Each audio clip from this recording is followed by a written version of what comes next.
بسم اللہ الرحمن الرحیم۔ پیارے دوستو، آج کی اس ویڈیو میں آپ کو پتہ چل جائے گا کہ سید زادے کو آگ چھو سکتی ہے یا نہیں چھو سکتی۔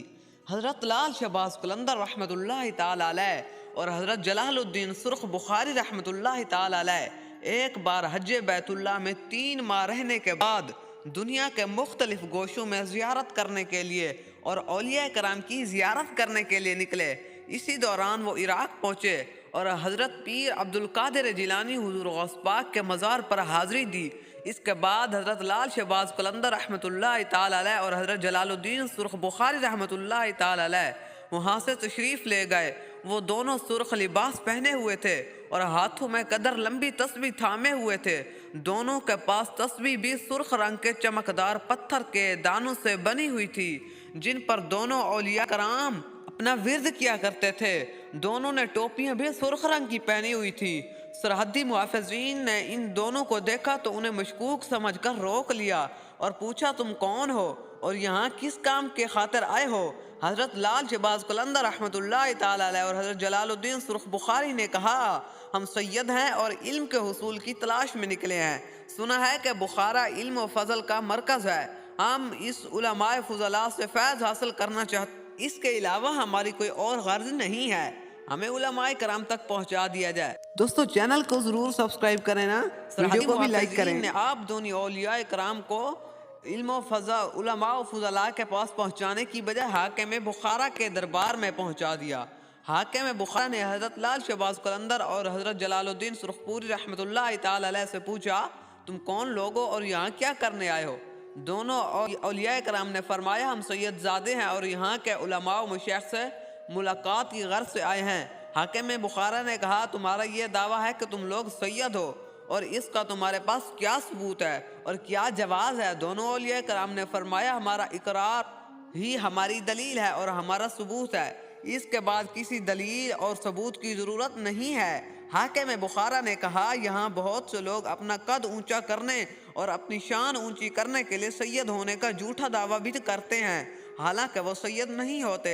آخر سید یا غیر سید میں کوئی فرق تو ہوگا نا، اور یہ کہ سید کو پرکھنے کا کوئی پیمانہ یا طریقہ تو ضرور ہوگا۔ کوئی شخص زبانی دعویٰ کر دے کہ وہ سید ہے تو اس کا یہ زبانی دعویٰ اس کا سید ہونے کی دلیل اور ثبوت کیسے ہو سکتا ہے؟ خاندان سادات کے ان سید زادوں نے حاکم بخارا سے پوچھا، تمہارے نزدیک سید کو پرکھنے کا کیا پیمانہ اور طریقہ ہے؟ حاکم بخارا نے کہا، میں نے سنا ہے کہ آگ کسی صورت میں بھی سید کو نہیں جلا سکتی، وہ آگ سے ہمیشہ محفوظ و معمور رہتے ہیں۔ اگر تم اس پیمانے پر پورا اترو تو میں تمہیں سید مان لوں گا، کہو تو میں آگ کا علو تیار کرواؤں تاکہ آپ اپنے آپ کو سید ثابت کر سکو۔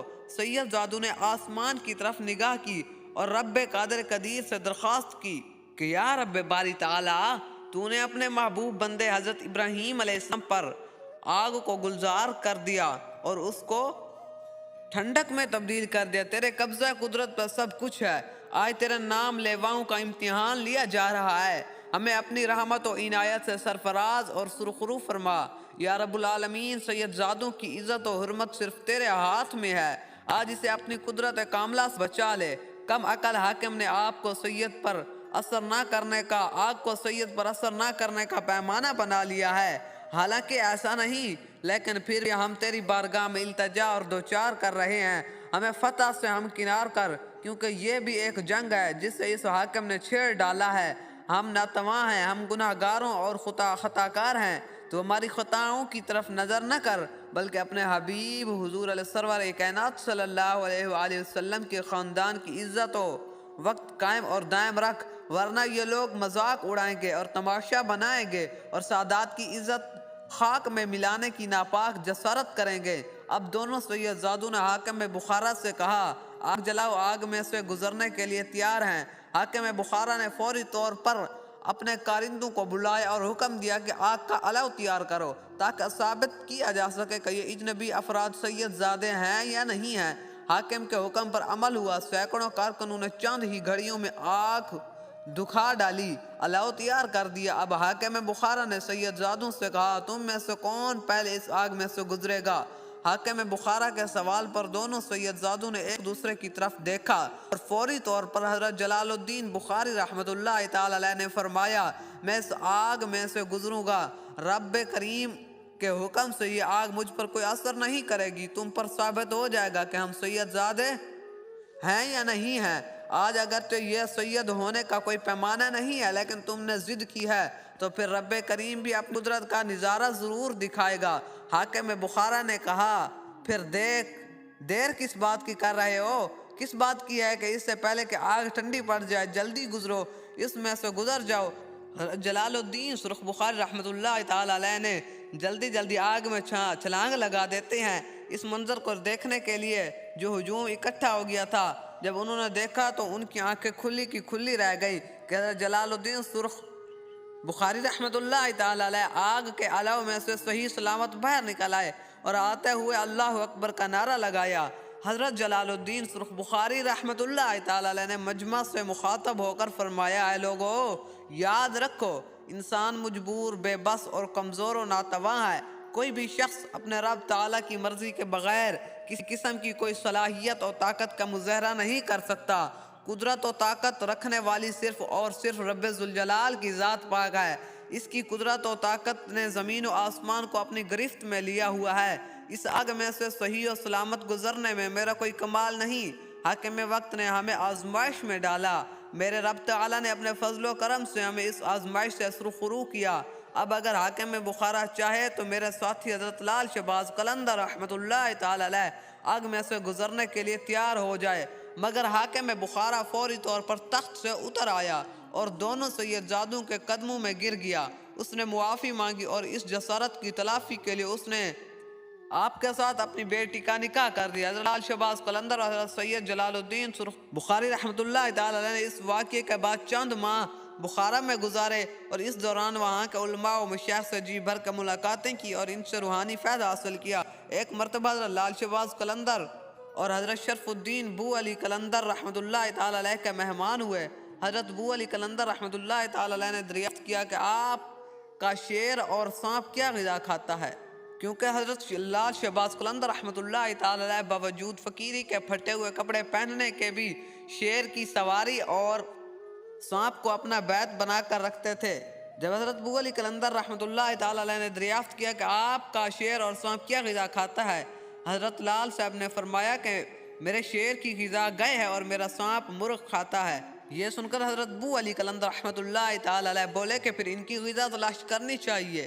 اپنے میزبان کی فرمائش پر حضرت لال شہباز قلندر رحمۃ اللہ تعالی علیہ نے شیر کو گائے کے باڑے کی طرف اور سانپ کو مرغیوں کے ڈربے کی طرف روانہ کیا۔ پھر جیسے ہی حضرت لال شہباز قلندر کا شیر اور سانپ اپنی غذا کی تلاش میں چلے تو حضرت بو علی قلندر رحمۃ اللہ تعالی علیہ نے اشارہ کر دیا۔ دیکھتے ہی دیکھتے گائے نے شیر کو اور مرغ نے سانپ کو کھا لیا، یعنی الٹ ہو گیا۔ یہ منظر دیکھ کر حضرت لال شہباز قلندر نے اپنی سواری اور چابک کو طلب کیا اور فرمایا زمین کبھی بھی کسی کی امانت ہضم نہیں کرتی۔ یہ فرما کر آپ رحمۃ اللہ تعالی علیہ نے شیر اور سانپ کو آواز دی۔ ابھی فضا میں حضرت لال شہباز قلندر کے الفاظ کی گونج باقی ہی تھی کہ شیر گائے کے اور سانپ مرغ کے پیٹ سے صحیح سلامت نکل آئے۔ حضرت لال شہباز قلندر رحمۃ اللہ تعالی علیہ نے اپنی سواری اور چابک کو مخاطب کرتے ہوئے فرمایا تمہیں گائے اور مرغ کیسے کھا گئے ہیں؟ شیر اور سانپ بیک زبان ہو کر بولے ہم مہمان تھے، اس لیے ہم نے اپنی طاقت کا مظاہرہ نہیں کیا۔ شیر اور سانپ کا جواب سن کر حضرت لال شہباز قلندر رحمۃ اللہ تعالی علیہ نے کہا اب تم دونوں جاؤ اور انہیں کھا جاؤ۔ پھر دوسرے ہی لمحے شیر نے گائے اور سانپ نے مرغ کو کھا لیا۔ اس کے بعد حضرت لال شہباز قلندر رحمۃ اللہ تعالی علیہ نے حضرت بو علی قلندر سے کہا آپ نے ہماری امانت میں بھیانک کی ہے، اس طرح ہمارے فقراء اور آپ کے فقراء کی باتیں امانتیں ہضم کر جائیں۔ ہم آپ کے فخر کو بند کرتے ہیں مگر آپ رحمۃ اللہ تعالی علیہ کی فقیری اور لنگر کو جاری رکھا جاتا ہے۔ ناظرین، اس کے بعد یہی مصنف اپنا دعویٰ پیش کرتے ہیں کہ اس لیے حضرت لال شہباز قلندر کا فخر قائم ہے اور حضرت شیخ شرف الدین بو علی رحمۃ اللہ تعالی علیہ کا فخر ختم ہو گیا۔ البتہ حضرت بو علی قلندر رحمۃ اللہ تعالی علیہ کی درگاہ کا لنگر آج تک جاری ہے۔ مصنف مذکور کا مقصد غلط بیانی سے اپنی شان بڑھانا تھا، اس لیے وہ اس زمن میں کوئی ٹھوس ثبوت پیش نہیں کر سکے۔ نیز یہ بات یاد رکھیے کہ مسلمان فقراء نے کبھی بھی ایک دوسرے کو نیچا دیکھنے کے لیے جادو یا کسی اور جائز یا ناجائز حربے کو استعمال نہیں کیا۔ ناظرین، یہ جو لگا دیتے ہیں کہتے ہیں کہ آپ کا لنگر جاری رہے گا، آپ نے ہماری یہ جو غلط اس نے باتیں کی مصنف نے لکھا یہ بالکل غلط ہے۔ اگر اس نے اس لیے سوچ کے رکھا یہ بات کہی کہ میں فیض حاصل کرنے جا رہا ہوں، تو یہ طریقہ بالکل طریقت کے خلاف ہے، کیونکہ جو خصائص نہ ہو اور بزرگوں کو ایک دوسرے کے اوپر فضیلت دے کر اگر تو فیض حاصل کرنا چاہتا ہے تو اس طرح کبھی بھی نہیں پائے گا، فیض کبھی بھی نہیں ملتا۔ اور جھوٹ کہنا تو ویسے حرام ہے، اور تو اس کے اندر بھی بزرگوں کو ایک دوسرے کے اوپر فضیلت دیتے جا رہا ہے، یہ طریقہ بالکل غلط ہے، کیونکہ اللہ والے ایک دوسرے کو برا نہیں جانتے، ایک دوسرے کو اپنے اوپر فضیلت نہیں دیتے، بس ان کا اپنا طریقہ ہے، وہ ان کا ایک طریقہ تھا۔ ان ملاؤں کا کیا کام ہے جو اس کے اندر یہ دخل دیں، تو لہٰذا ان سے گریز کرنا چاہیے۔